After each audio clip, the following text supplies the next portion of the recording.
Howdy y'all. So I've been looking at a couple of the PS3s that I have in my collection. The not working ones. Actually, now that I think about it, I think I only have one working PS3. Okay, well, I'm gonna try to fix that today. So this is one I recently picked up because I want to take parts from it. It was listed on eBay as 4 parts, and I can't entirely remember what's wrong with it, but I got this specific model because I have another one that's pretty much good, but it has a bad disk drive and the shell's kind of bad. I've actually taken that one apart, and I have confirmed this works, so I'm just gonna shove this into the other one. But before I do that, I should probably test the other one. All right, here we go.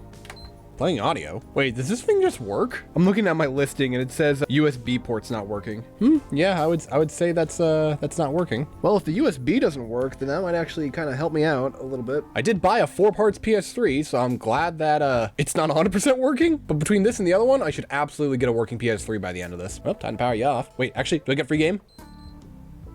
Okay, no free game. Well, let's start by taking the hard drive that was in this one out. What we got? Ooh, a 120 gig. All right. Well, time to start taking all the parts out.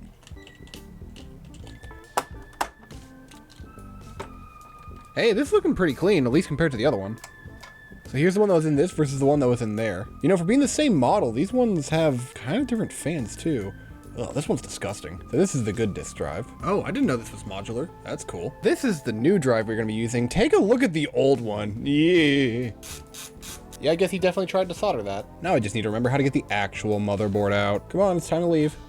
There we go. Yeah, it must have been the thermal paste that was keeping it in. Yep, that thermal paste is still good. Or rather, yeah, that thermal compound still has some kind of heft to it. We're gonna need to clean this up like a little bit. You can kind of see the difference between that and that, like, that's a lot more usable than that. I'm not sure what all this discoloration is. It might be from heat. But while I'm at it, let's just remove these last 2 screws and we can give the heatsink a proper cleaning. Definitely gonna reuse the fan and heatsink from the more newer one that I have acquired. While I'm at it, I might as well wipe off the thermal paste that's on here, or what's left of it. This is the new motherboard we're gonna be putting in.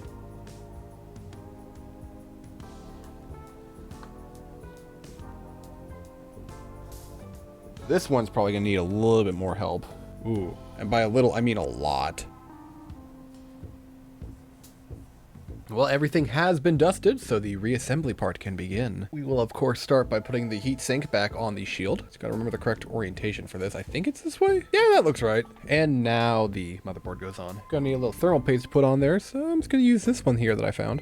Well, given the fact that I'm having trouble pushing it, I think this is crusted over. I gotta have some other thermal paste here somewhere. Let's see, do I have any decent left over? Yeah, is this stuff still good? Oh yeah, that looks good. I'm gonna put too much there and not enough on there. That's okay, we can just share the love a little bit. Share the love.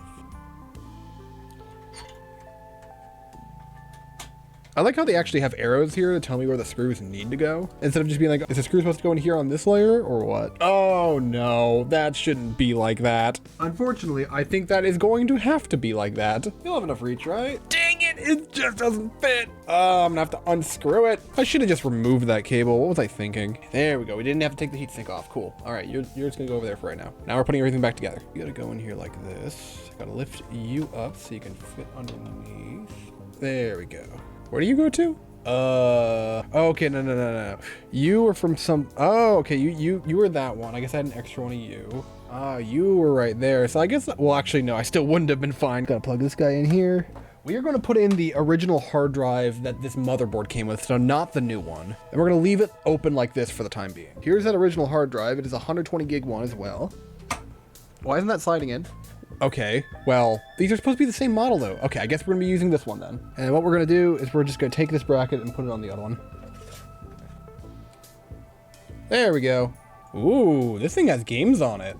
So I'm probably gonna preserve this hard drive. I'll use a different one for jailbreaking, but like, nice. I got some games. Got the Black Ops Zombie soundtrack. Oh, no photos. You know, he has some save data and stuff from, wait, this was last played in 2021? Okay. I just got back from my local retro game store and I got 3 games that I saw were on this hard drive. Unfortunately, they only had the greatest hits version of World at War, so now I'm gonna have to deal with that red case. Yeah, I guess I could just put it inside Persona 5. Honestly, I might just do that. But I'm very curious to see if this guy has modded Call of Duty save data. Well, let's start with World at War. Why isn't the game coming up? Well, that's not good. Didn't give me my game back. Well, great. Now I need to go get my game back.